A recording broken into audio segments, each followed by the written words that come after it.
Сегодня я хотел бы свою речь, можно сказать, свое наставление начать с того одного из аята из книги Всевышнего Аллаха, в которой Аллах Субхану Тааля говорит: «Фаман афа ва аслаха фаджруху аля Аллах».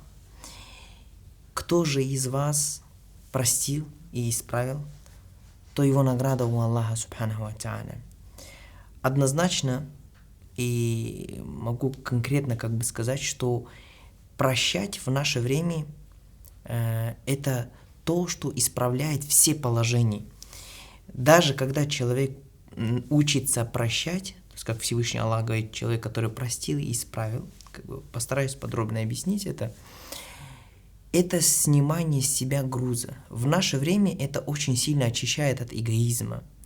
Когда человек учится прощать, человек, который учится прощать и задумывается над этой мыслью, он в конце может прийти к такой мысли, что Всевышний Аллах тоже же его прощает. Я помню, как одни из ученых к нему обращается человек и говорит ему: у меня супруга не слушается меня, дети не слушаются, вот так. И этот ученый обратился к нему и сказал: это же нормально, ты же тоже Аллаха не слушаешься. Ты ослушиваешься Всевышнего Аллаха, и Всевышний Аллах, конечно же, тебе примеры из твоей жизни будет также показывать. То есть любой человек, к которому обратились и попросили прощения, и постарались измениться, то прощать лучше. Конечно, Всевышний Аллах дает тебе право взять свой хак, свое право, да, если тебе причинили вред. Ты можешь взять свое право, да, перед Всевышним Аллахом, либо в этом мире. Но человек не должен забывать, что этот мир не мир, где будет справедливый суд. Человек может либо в судный день взять, которому зульм сделали, и пророк Мухаммад ﷺ говорит, что Аллах Субхану Тааля возьмет его грехи, отдаст тому, кто ему причинил вред, либо его награду передаст тебе, если тебе вред причинили, то есть тебе сделали несправедливость. Но лучше будет, если если человек просил и исправил. То есть простил не просто так, а стал причиной, что человек исправился.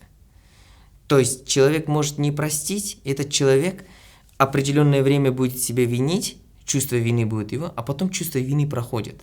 Есть такая пословица, если не ошибаюсь, у турков, точно не помню, но смысл такой, что самый отвратительный даже палач, которым много людей убивает, сожаление у него проходит где-то 3 или 4 дня. То есть человек, даже такой палач, у него не бывает долгое время чувства вины. Чувство вины проходит со временем. Поэтому, когда человек приходит с прощением, пророк Мухаммад ﷺ прощал. Поэтому в наше время люди не умеют прощать. И не умеют отпускать ситуации, проблемы, обиды. И это, во-первых, не является тем, что соответствует милосердию, милости, да, которую Всевышний Аллах нас учил, пророк саллаллаху алейхи нас учил.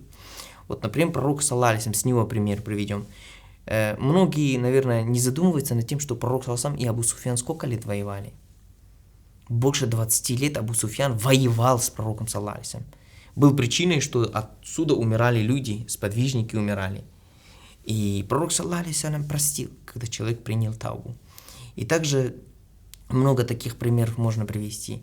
А среди сподвижников, если привести пример, то есть, например, у нас есть Абу Бакр радаллаху анху.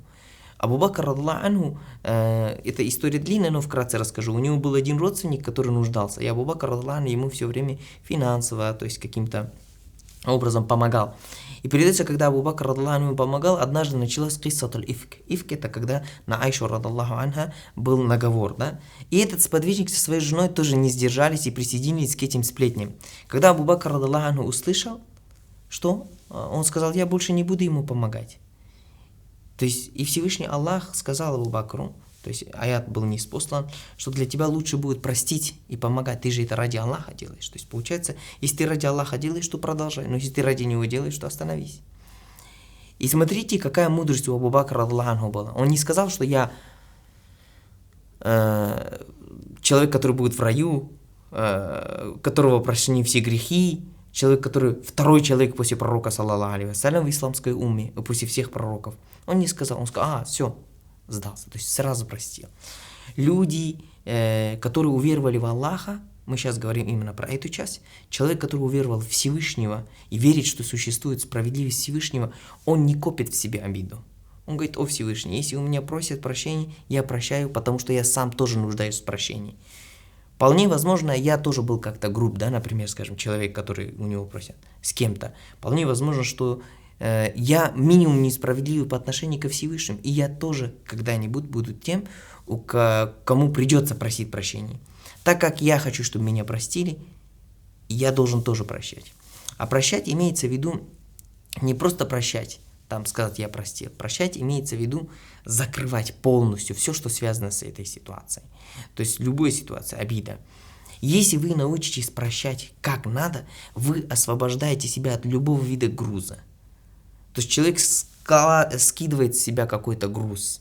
Вот представьте себе, существует такое, можно сказать, картину, можно сказать, вот так определенно расписать. Это когда человек обиженный, и у него не просили прощения, и он не прощал, и существует ссора, она нерешенная, она такая, короче, рана открытая.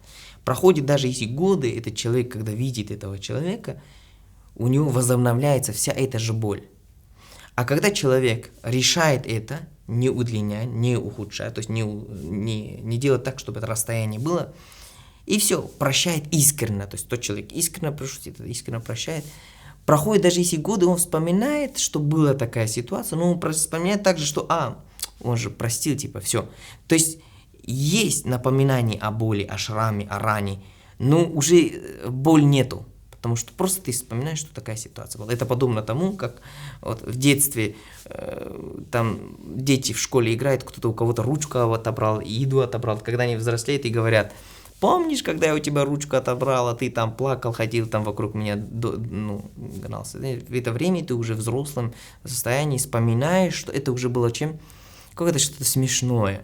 Поэтому человек должен стараться вот так сделать. Отпускать. Дать шанс кому-то исправить.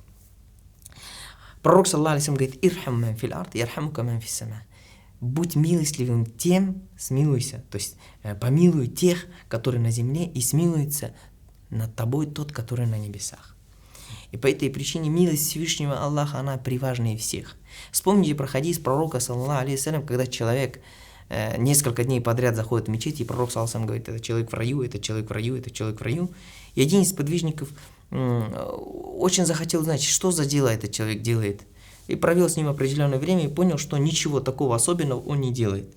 Когда этот сподвижник спросил у этого человека, он сказал: я каждый день перед сном, или там в разных передачах по-разному приходит, что прошу у Всевышнего, говорю: о Всевышний, я всех простил ради тебя.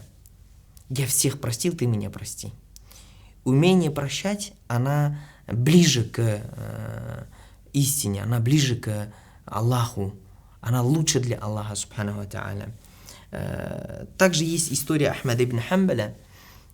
Ахмад ибн Хамбаля было течение, которое называлось Му'тазилия. Му'тазилия — это были философы, всякое вот это заблудшее течение, которые пытались установить свои убеждения прямо вот в государстве, в то время аббасидской. И Ахмад ибн Хамбаля был один из единственных людей, который был против этого убеждения, и он говорил, что нет, Коран — это не создано, Коран — это слова Всевышнего Аллаха. Калямуллах. И его в тюрьме держали несколько лет, избивали. И даже передается, что один из палачей, который избивал Ахмада ибн Хамбаля, он говорит: клянусь Аллахом, каждый удар, говорит, который я бил, если бы я словно ударил, слам бы умер, говорит. Но Аллах сохранил жизнь Ахмада ибн Хамбаля. Свои посты, свою еду. Они же не просто так, вот эти залимы, которые были, они же не просто так украли время Ахмада ибн Хамбаля, посадили его в тюрьму. Они украли время у исламской уммы, у целой общины. У ученого украли время, а этот ученый писал огромные книги, например, таких как Муснад Ахмад ибн Хамбаль. 40 тысяч хадисов, даже более, если не ошибаюсь. Ну, однозначно Ахмад ибн Хамбаль, что когда уже власть поменялась, и пришел другой халиф, и он Ахмад ибн Хамбалю сказал: хочешь, говорит, я всех их казню. И Ахмад ибн Хамбаль сказал: кроме прощения ничего не желаю, то есть кроме добра и прощения ничего им не хочу. Они сказали: почему ты не хочешь их, прощаешь их? И он говорит: от того, что Аллах их накажет, говорит, мне какая польза? Вот просто то, что Аллах этого человека накажет. мне какая польза будет?